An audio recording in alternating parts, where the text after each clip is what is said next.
Story number 1. I work as a security officer at the hospital during the peak of the first wave of the pandemic. Many people were apprehensive about visiting the hospital. On the 3rd floor of our hospital, there's an older section that was closed off during the lockdown due to a lack of patients, while the emergency department, ED, and intensive care unit, ICU, were overflowing. Other floors hardly had any patients. As part of my duties, I'm responsible for conducting rounds. This entails visiting each floor and unit to check the security buttons and ensure the safety of the units. Knowing that the old section of the 3rd floor was closed, I proceeded with my rounds, having a nurse sign off on my checklist after confirming that side had been checked. As I prepared to venture to the deserted side of the floor, some nurses attempted to spook me, claiming they had heard noises there the previous night despite the absence of anyone. As a security officer, I often find myself facing tasks that push me out of my comfort zone. Deciding to quickly inspect the deserted area to ensure no unauthorized individuals had gained entry, I peered through the window of the door and observed an empty, dimly lit hallway. Opening the door, I cautiously traversed the hallway, scrutinizing each room along the way. Approaching room 14, I noticed the curtain was inexplicably closed, unlike the others which remained open. I called out, "Anyone in room 14? Hello?" and cautiously entered, using my hands to open the curtain. Finding the room empty, I checked the bathroom to no avail. Upon exiting, the curtain abruptly closed behind me, sending a chill down my spine as I hurriedly fled the area. The nurse that signed my paper earlier saw me and my pale face, and he asked, "Did you see something?" I told him what happened in room 14, and did he ever notice that the room is strange. The nurse said not too long ago, before the whole lockdown, when visitor was still allowed, there was a guy that came in due to drug overdose. This guy has many visitors during his hospital stays, and they all always coming in smelling like drugs and marijuana. They would always keep the curtain closed until one day after the visitors left, a nurse found the patient unresponsive in bed, not breathing. They were trying to save him, but he's probably been dead for almost 30 minutes. Usually, young patients don't have to wear the heart monitor, especially if they don't have heart problems. So if your heart stops, no one knows until they check on you. They found out that the guy and his friend was shooting something into his IV and probably OD on it and died. Because they checked his blood and found drugs in it, that was the last death there before the whole lockdown, and they closed that side. Story number 2. In 2007, I contracted pneumonia, leading to shortness of breath and a fall in the bathroom, resulting in a fracture in my right leg. Subsequently, I was admitted to the hospital and transferred to the intensive care unit, ICU. Remaining bedridden for over a week, I relied on a breathing machine to aid my recovery. Despite improvement, my legs remained weak, rendering me incapable of walking. The hospital recommended a week of physical therapy at a nursing facility. Following family advice, I agreed to the arrangement and was promptly transferred. Upon arrival, I requested to share a room with fellow Hmong patients since I don't speak English, and I was accommodated alongside another grandmother.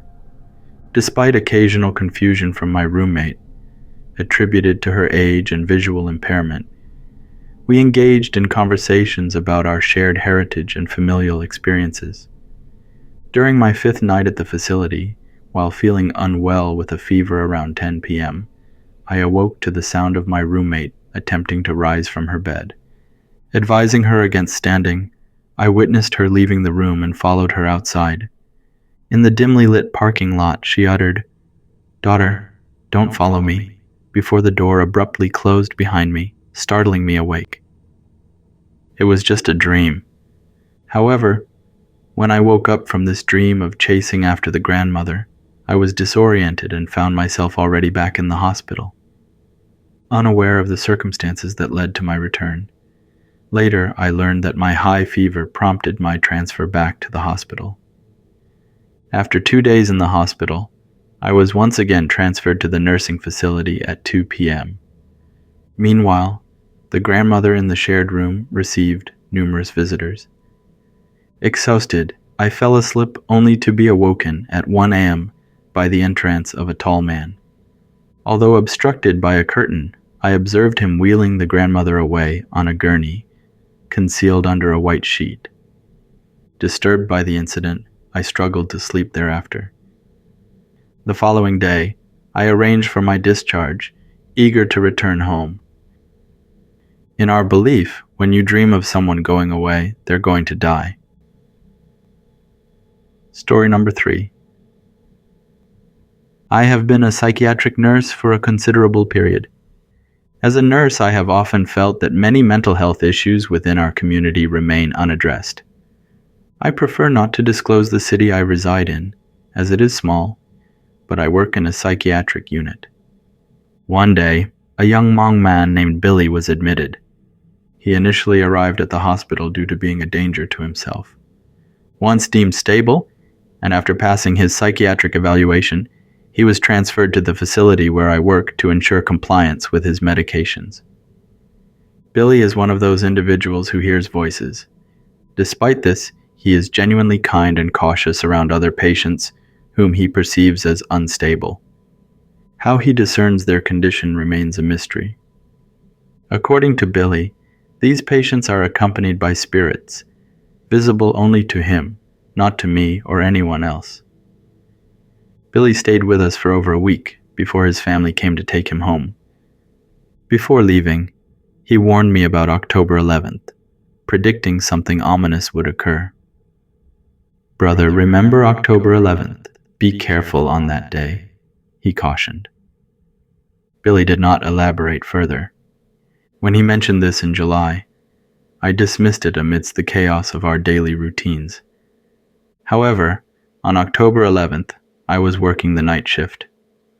2 patients engaged in a dispute over a board game, escalating into a violent altercation involving multiple patients and staff members. The situation quickly spiraled out of control, with patients hurling objects and even chairs. Amidst the chaos, we sought refuge in the kitchen and dialed 911 for assistance. Thankfully, the situation de-escalated before the authorities arrived. That night, we instructed patients to retire early to their rooms, hoping to avoid further incidents. 7 years later, I transitioned from the psychiatric facility to a hospital nursing position, primarily due to the more manageable 3-day work schedule. During my tenure at the hospital, I encountered a young patient named Jonathan, whose resemblance to Billy struck me. Upon reviewing his file, I discovered that Jonathan had fallen into depression following the suicide of his older brother Billy 4 years prior. Meeting Jonathan and Billy's parents, I was struck by their westernized demeanor and rejection of traditional Hmong beliefs, such as shamanism. Despite their assimilation into American culture, they faced the challenge of grappling with their son's mental health struggles. Observing cases like Billy's and Jonathan's, I couldn't shake the feeling that there was something beyond conventional understanding at play. As a nurse, I grapple with the idea of patients possessing unique abilities or insights into the spiritual realm. While such thoughts may diverge from Western conventions, they persist in my mind, prompting introspection about the limits of rationality in the face of the unknown. Story number 4. It was 2022, and my grandfather was suffering from congestive heart failure, which landed him in the cardiac floor for continuous heart monitoring and medication to induce urination. Every night, at least one family member would stay with Grandpa since he was unable to leave his bed due to his advanced age and weakness. During his final hospital stay, my grandpa had been unwell for some time. However, during this period he began mentioning visits from his brother and other deceased family members. These were individuals who had passed away long ago, yet he spoke of their presence as if they were there with him in the hospital room. I recall one Tuesday night when I finished work early and had no college classes until 10 a.m. the following morning. I informed my older brother and parents that I will stay with Grandpa at the hospital that night. After my class, I ordered food from a Thai restaurant and dropped some off to my boyfriend before heading to the hospital. Arriving at the hospital around 10 p.m., I remembered Grandpa was in room 13 on the 4th floor. As I approached, I noticed his door closing. Assuming the nurses or CNAs were attending to Grandpa, I waited outside for about 20 minutes, wondering why they were taking so long. Eventually, Grandpa's nurse came by and instructed me to enter, mentioning that no one should be in the room. With that, he moved on to another patient. Upon entering the room, I found only Grandpa sleeping peacefully in his bed. Perplexed by the closed door, as Grandpa couldn't get out of bed, I wondered who had closed it earlier, as I distinctly saw it shut. Aware of the haunting reputation hospitals sometimes have, I couldn't shake the feeling of unease in the room. With half the hallway lights dimmed for patients' rest, I turned to my Snapchat app, recalling others using it in hospitals and cemeteries. Opting for a playful distraction, I activated a Snapchat filter featuring bunny ears, aiming my phone around the room. To my shock, as I aimed my phone at a chair beside Grandpa's bed, a pair of bunny ears appeared on the screen, sending shivers down my spine.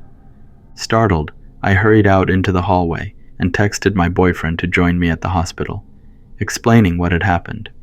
An hour later, my boyfriend arrived, and we stayed with Grandpa throughout the night. 4 days later, Grandpa's condition deteriorated, leading to kidney failure. Following the doctor's advice, my family decided against dialysis, opting to let him go peacefully, sparing him further suffering. Reflecting on the experience, I realized that without the presence of loved ones, hospitals can be daunting places. Story number 5.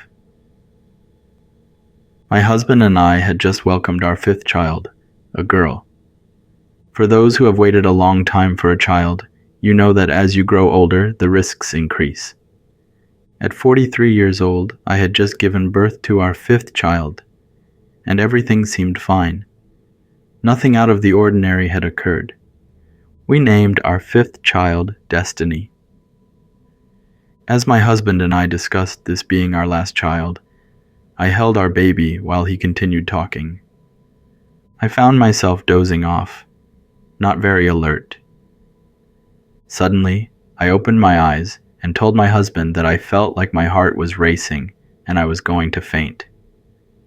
I sensed something was wrong and asked him to check if I was bleeding.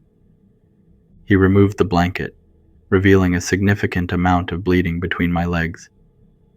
My husband immediately called the nurse, and soon, a flurry of nurses and doctors rushed in, administering fluids and pumping 2 bags of blood into my veins.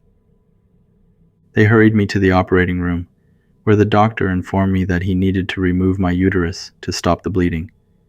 Fearing I might die from the blood loss, I tearfully asked my husband to take good care of our children. In the OR, everyone donned their gowns, masks, and gloves in preparation for surgery. Amidst the chaos, I noticed 2 figures enter the room. Unlike the medical staff, they didn't wear any protective gear, appearing as blurry shadows.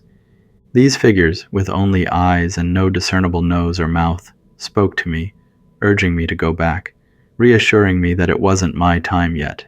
It could have been the medication they administered to sedate me, causing hallucinations or vivid dreams. However, when I later regained consciousness in the ICU, I learned the extent of what had happened. My uterus had been removed, and the nurse informed me that my heart had stopped twice during the surgery, signifying that I had died twice. Despite the dire circumstances, my heart had inexplicably restarted, and I was stable. Since that experience, I have come to believe in life after death and the presence of guardian angels guiding us to the afterlife. It wasn't a dream or a hallucination. Those 2 figures were real to me, my celestial guardians in a moment of crisis. That's all for this video. Thank you for making all the way through and supporting my stories. Have a wonderful day or night.